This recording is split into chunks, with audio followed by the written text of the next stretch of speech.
오늘 여러분들께서 많이 좀 보도 좀 해주시고 홍보해 주셔서 우리 세종시의 문화적 자존심, 자긍심을 높일 수 있도록 협조해 주시면 고맙겠습니다. 네, 뉴스룸의 홍 기자님. 네, 뉴스룸 홍문진입니다. 네, 우선 이렇게 멋진 유물을 세종시유치원 담당 공무원하고 공무원들의 찬사를 보냅니다. 감사합니다. 이런 유물들을 이제 전시하고 이렇게 시민들에게 보여주려면 박물관이 좋은 게 있어야 될 것 같은데 지금 물론 유물박물관을 건축하고 있습니다. 지금 보관하는 거를 시립박물관 수장고에다가 한다고 하셨는데 거기에 수장고가 글쎄요 시설이 잘 돼 있을지 궁금하고요. 그 다음에 지금 추진하고 있는 유물박물관, 향토유물박물관이 지금 추진 상황이 어떻게 되는지 궁금하고요.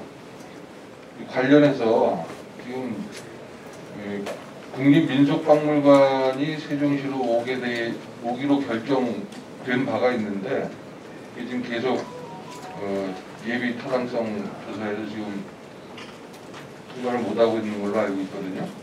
그 부분에 대해서 혹시 시장님께서 알고 계시면 시에서 어떤 방법으로 국립민속박물관 추진 계획을 잡고 계신지 그거를 좀 주셨으면 좋겠습니다. 이상입니다.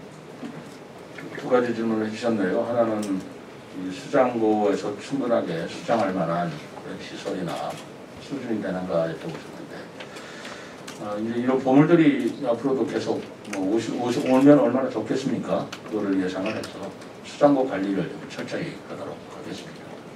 그리고 향토박물관은 언제라고 그랬어요? 네. 15년. 부서에서 추가 답변. 아까 말씀드린 2025년도에 저희들이 완공이 되도록 되어 있기 때문에 유물박물관하고 시립민속관하고 또 한 가지는 국립민속박물관이라고 말씀드렸습니다. 국립민속박물관은 현재 그 규모가 너무 많이 커져갖고 지금 기재부와 예타 협의 중에 있거든요. 그 부분은 뭐 저희가 기재부와 지속적으로 협의해갖고 빨리 이전할 수 있도록 좀 노력을 해 나가도록 하겠습니다. 아까 수장고 말씀하셨는데 저희가 이런 유물을 보관하기 위해서 향토유물 박물관을 건립하기 위해서 수장고를 새로 좀 조그맣게라도 좀 신축을 했습니다. 그래서 수장 환경이나 이런 부분에 대해서 도난이나 이런 부분에서는 걱정 안 하셔도 될 것 같습니다. 네, 이상입니다. 네. 예. 세종파람이. 네, 세종파람의 박은주입니다. 두 가지 질문 드리겠습니다. 국립박물관 얘기도 나왔는데요. 사실 세종시에 좀 유치를 하려고 그러면 가장 걸리는 게 땅값이었어요. 돈이 많이 들어가는 거죠. 그러니까 그 비싼 도시에 가서 왜 하려고 하느냐라는 얘기가 타도시에서는 나올 수밖에 없는 상황이죠. 그것도 걸리고 있다는 얘기가 되는데 구체적으로 뭐 때문입니다라고 말을 못하는 부분이 바로 그 부분이 아닌가. 지금 어떻게 땅값이라든가 건물 짓는 거야 뭐 자재비는 똑같겠습니다만 부지 비용이잖아요. 이런 것들은 어떻게 생각하고 계시는지 하고요. 그러면서 지금 이 좋은 굉장한 작품들이 보물을 얻은 것 같다고 하셨는데 세종시 지정 문화재로 방안을 추진하고 있다고 하셨는데 이거는 국가문화재로도 인정을 받을 수 있는 가치가 충분하다고 시장님도 생각하시는 거잖아요. 현재 이 작품들이 내려온 거에 대해서 문화재청에서 관심을 갖거나 문화재청에서 좀 보고 싶다거나 먼저 이렇게 타진을 했다거나 이런 거는 있는지 질문 드리겠습니다. 대부분 교신해 주겠다고 지정문화재로 우선 우리 지방 지정문화재로 우리가 추진하는 건 추진하는 거고요. 그 다음에 이게 국보나 보물로도 될 수 있는지는 문화재청하고 앞으로 시간을 갖고 해야죠. 연락 온 건 있나요 혹시? 예, 안녕하세요. 예, 저는 국외소재문화재재단의 지원활용부장으로 있는 강임산이라고 합니다. 오늘 보도자료에 잠깐 등장을 하지만 2018년도 말에 미국 거주 김대영 선생과 그의 가족들이 소장 유물에 관한 기증권을 문화재청과 국외소재문화재재단에 제안을 하시게 됐고요. 얘들이 2019년 2월 말 3월 초에 전수조사를 다 완료를 했습니다. 그 과정에서 유물의 진품 여부, 그다음에 그 가치 등등을 저희들이 다 분석을 했고요. 실제로는 약 한 500여 점 정도가 되는데 그 사이에 이제 그 LA 지역의 어떤 태풍 피해랄지 여러 가지로 인해서 일부 도자기들이 이제 훼손이 되고 그 과정이 좀 그간에 있었습니다. 그래서 오늘 그 세종시에서 대부분 전량 그 중에서 좀 가려 뽑아서 전량 인수를 한 것 같은데요.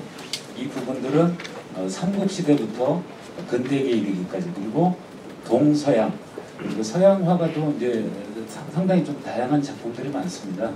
저희들이 볼 때 이게 이제 세종특별자치시라는 곳이 이제 상징하는 어떤 이분의 이제 컬렉션 경향은 그야말로 전 세계적으로 우리나라를 포함해서 용광로와 같은 그런 작품들을 많이 모아놨거든요. 그래서 그런 부분들이 좀 같은 그런 생각을 잠깐 해봤습니다. 여튼 문화재청과 국외소재문화재재단이 2018년부터 2019년 사이에 전수조사를 다 완료했기 때문에 그렇게 사전에 이제 검증된 작품들이라고 보시면 될 것 같습니다. 네, 이상입니다. 문화재청에서도 이미 관심을 많이 갖고 있다는 말씀을 드린 거고요. 잠깐 말씀하셨는데 이 국공립미술관은요 그 조성 원가로 땅을 제공하도록 되어 있습니다. 평당 86만 원인가요? 평당 86만 원 정도 조성 원가로 조성을 하기 때문에 지금 제가 하신 것처럼 땅값 때문에 못한다. 그 내용은 아니라고 이해해 주시면 되겠습니다. 네. 임 기자님. 예, OTN 임원선 기자입니다. 예, 그 세종이 이제 문화적인 그 도시로 이제 발전을 갖게 되는데 또 이제 후배 양성을 해야 되는 그런 또 생각이 또 들거든요. 앞으로 문화적인 인재를 양성에 대한 그 추진 계획이 있으시면 이기에 한번 말씀 좀 부탁드립니다. 제가 얼른 좀 이해가 안 되는 문화적인 후배라는. 그러니까 이제 문화인이죠, 문화인. 예술인. 문화예술. 그거에 대한 이제 세종시에 많이 있거든요. 네. 그거에 대한 이런 작품이 계속 이제 유입이 되고 세종시에 걸맞는 이제 박물관도 형성이 돼야 되지 않습니까? 그러면 있는데 실질적인 예술인에 대한 도움이라든가 양성에 대한 계획이 따라가 가야만이 이 가치가 더 올라갈 수 있는 거거든요. 그럼으로써 이제 후배 양성이라든가 이 어린이들이라든가 뭐 거기에 대한 행사라든가 이런 계획이 있으신지. 특별히 그 후배나 문화예술인을 양성한다는 것은 가끔 학교나 하는 거예요. 이미 그 제도 안에서 이루어지고 있는 거고요. 저희들이 중점을 두는 것은 그런 문화예술인 전문가를 양성하는 것도 양성하는 것이지만 문화예술에 대한 관심과 수준을 높여서 거기에 종사하는 분들이 세종시에 많이 유치하게 된다든가 이전하신다든가 문화예술 쪽 관심을 높이는데 그런 유물 우리가 소장을 하고 또 미술관을 만들고 박물관을 만드는 데는 중점을 두고 있습니다. 지금 말씀하신 내용이 문화예술인 중에서도 그냥 순수한 문화예술인이신지 아니면 문화유적이나 미술품 설명하는 도슨트 같은 전문가를 양성하는 과정인지는 모르겠습니다만 그는 우리가 각급 학교나 대학하고 협의를 해보도록 하겠습니다. 네. 네. YTN 이상범 기자입니다. 이게 지금 2019년도에 이제 한국문화재 조사 과정에서 이제 처음 확인됐다라고 하고 중간에도 여러 과정이 분명히 있었을 건데 이제 세종시가 이렇게 좀 이렇게 기증을 받을 수 있게 된 제일 큰 계기가 있다라면 어떤 게 좀 있는지 그거 좀 설명 좀 더 부탁드리고요. 그 시 문화재 이제 지정 추진하는 부분에 있어서 언제쯤까지 이게 지금 완료가 돼서 지금 예상을 해서 좀 추진을 할 건지 그것도 좀 시점도 좀 저는 우리 세종시로 이 유물들이 많이 오게 된 것에 국외소재문화재재단의 힘이 컸다는 말씀을 우선 드립니다. 국외소재문화재재단에서 이런 걸 조사하는 과정에서 알게 되었고 그리고 그것이 국가문화재급이냐 또는 지방에 기증할 만한 물건이냐라는 것을 검토하는 과정에서 그 기증자의 뜻이 행정수도인 세종시에 기증을 하겠다라는 뜻을 밝혀서 우선 우리 시에 오게 되는 거고요. 그 다음에 지정문화재를 추정하는 언제까지 완료할 거냐. 이거는 완료 기간이 딱 되는지 질문합니다. 왜냐하면 검토기관도 있고 그 문화재를 지정하기 위해서 문화재위원회의 심의가 상당히 엄격하고 그리고 치밀하게 이루어지기 때문에 언제까지라고 말할 수는 없지만 지속적으로 우리 문화재 지정 조치를 하겠습니다. 네, 김일수 기자님. 예, 이세 기자입니다.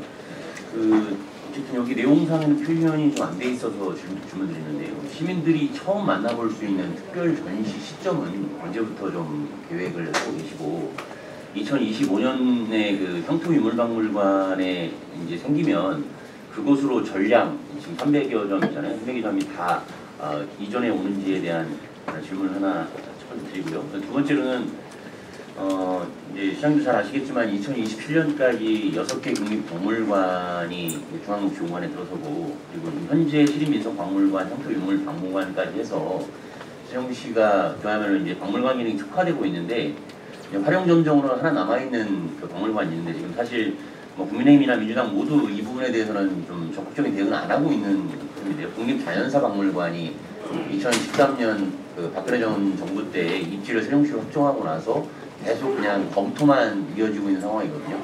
또 이 부분에 대한 앞으로의 어떤 큰 틀에서의 대응이라든지 어떤 구상이 있으시면 답변 부탁드리겠습니다. 우선 말씀하신 특별 전시 기획은 물론 그 박물관 전시관이 완공이 되면 2025년도 되면 상설 전시가 가능하고요. 그 다음에 박물관이라는 건 그렇습니다. 320가지 늘 전부 다 뭐라면 전시해놓고 우리가 관람하는 게 아니고 테마를 정하죠. 이거는 어떤 회화다 또는 조각이다 시대다 뭐 이런 장르를 정해서 이제 그거를 어떤 장르를 정해서 하느냐라는 것은 특별 기획에 이제 따른 문제겠습니다만은 그런 식으로 계속 주기적으로 내용을 달리해서 특별 전시한다는 계획을 가질 수밖에 없다라는 말씀을 드리고 그 이전에라도 시민들께서 관심이 계신다면 이제 그 문화재가 훼손되지 않는다는 우리가 보안 조치를 전제로 시청 로비라든가 하는 데서도 시민들과 할수 있도록 전시할 수 있는 계획을 마련해 보도록 하겠습니다. 준비를 해볼게요. 저는 뭐 지금 하반기가 돼도 준비가 되는 걸 해보는데 그게 시점이 언제다라고 제가 지금 찍어서 그거를 뭐 검토는 아직 안 했습니다만 가능한 빠른 시기 내에 우리 시민들께서도 접촉할 수 있는 걸로 하겠습니다. 그 자연사박물관은 미국은 사실 저도 좀 솔직히 말해서 아무리 시장이라고 그러지만 이거는 적극적으로 우리가 추진해야 할 가치도 있고 해야 된다고 생각합니다.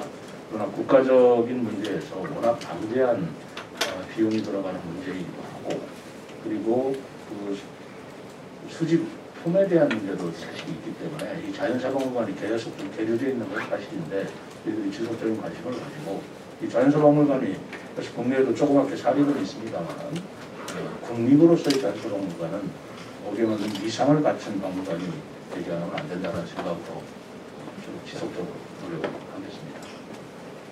한두 분 정도만. 네, 기자님 또 질문하시겠습니까? 죄송합니다. 잠깐 추가 질문 하나만 하겠습니다. 지난번에 그 장옥진 미술관 그 발표를 했던 2019년도에도요. 그때 발표하시면서 도슨트 부분에 대해서 굉장히 강조를 하셨던 걸로 기억을 해요. 그때부터 양성을 하겠노라라고 말씀을 하셨는데 지금 어떻게 돼가고 있는지는 아무도 알 수가 없는 상황이면서 지금 이 작품에 대해서도 우리는 지금 세종시에는 너무나 인프라가 훌륭한 인프라들이 많이 들어와 있는데 활용을 못하고 있는 방안에 대해서 도슨트 양성에 대해서 심혈을 기울이겠다는 얘기는 있었는데 결과가 없어서 혹시 지금 진행 중이 있는지 그 부분을 여쭤보고요. 제가 아까 문화재청에 질문을 드렸던 건 문화재청에서 문화재 지정에 대해서 어떻게 지금 하고 있는 방향이 있는지 그걸 질문을 드렸던 거거든요. 네, 추가 질문 드렸습니다. 우리 저 부장님 말씀 좀 해주시죠. 문화재청. 예, 저는 그 문화재청 산하에 있는 국외소재문화재재단에 근무하고 있습니다. 문화재청에서 이제 국가지정 문화재를 주로 이제 심사를 하고 이제 지정 또는 등록을 하게 되는데요. 사실은 이게 이제 신청을 해야만 접수가 가능합니다. 절차를. 그렇기 때문에 당연히 이제 소유자가 이제 신청을 해야 되는 것이고요. 다만 그 이제 우리 기자님들께서 많이 궁금해하시는 그럼 언제쯤 지정이 되느냐? 이거는 사실은 어떤 정해진 길이 없습니다. 예컨대 뭐 국보나 보물 같은 경우는 보통 그래서 2년, 3년 그렇게 걸리거든요. 그렇기 때문에 그렇다고 해서 이제 특별히 이 경우만 우선적으로 먼저 해달라 이렇게 또 요구를 할 수는 없는 상황입니다. 그렇기 때문에 그 부분은 문화재위원회 개최 현황이랄지 그리고 또 위원들이 그 이제 검토하는 문화재 건수랄지 이런 걸 종합적으로 이제 해서 이제 나올 수가 있는데 중요한 것은 아마도 우리 세종시 안에서 먼저 우선 검토를 거쳐서 어떻게 이제 이거를 이제 지정 또는 등록으로 올릴 것인가 이 과정을 지켜보면서 그 이후에 이제 기간이 좀 정리가 될 것 같습니다. 이해가 되셨나요? 문화재로 지정하기 위해서 문화재에서 지정해라라고 하는 게 아니고 저희들이 지방문화재로 지정을 하고 그다음에 가치가 있으면 국가 문화재로 또 등록을 하고 또 신청을 하고 하는 과정이 필요하다라는 말씀을 드린 거고요. 도슨트 문제 말씀하셨는데 도슨트는 일단 우리가 시립미술관이나 향토리문 박물관이 생기면 당연히 도슨트를 구해야 됩니다. 그럼 양성의 문제가 아니고 그분들을 전국적으로 공모를 해서 그분들을 채용하는 문제로 풀어나가야 되겠죠. 네, 더 이상 추가 질문. 네, 뉴스팀 홍문진인데 다시 질문을 드리겠는데요. 이 다른 뭐 일거래 관해서가 아니고 다른 건인데요. 기왕에 기자회견하시니까. 예. 제가 알기로는 그 회장님께서 취임하신 이후에 정책보좌관을 아직 임명을 정식으로 안 하셨는데 여러 분야의 비상임 보좌관을 지금 생각하고 계시는 걸로 들었거든요.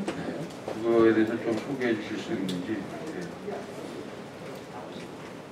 정책보좌관이 그 두세 분을 모실 수 있는 데 있고요. 상근으로 그리고 비상근으로 10명 이내를 둘 수 있도록 되어 있더라고요.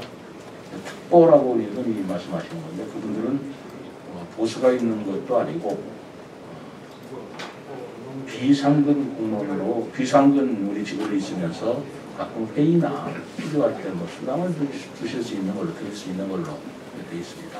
그 특보 제가 지금 여러 번 각 분야에 특보로 좀 모실 수 있는 분을 지금 모색하고 있고 조만간에 저희 임명을 하려고 합니다. 그때 가서 말씀드릴게요. 네, 더 이상 질의가 없는 것 같습니다. 이상으로 브리핑을 모두 마치겠습니다. 분석해주신 언론인 분들과 시청해주신 시민 여러분께 감사드립니다. 고맙습니다. 예, 그리고 또 다른 질문 없으면서 마치도록 하겠습니다. 네, 관심 가져주셔서 감사합니다.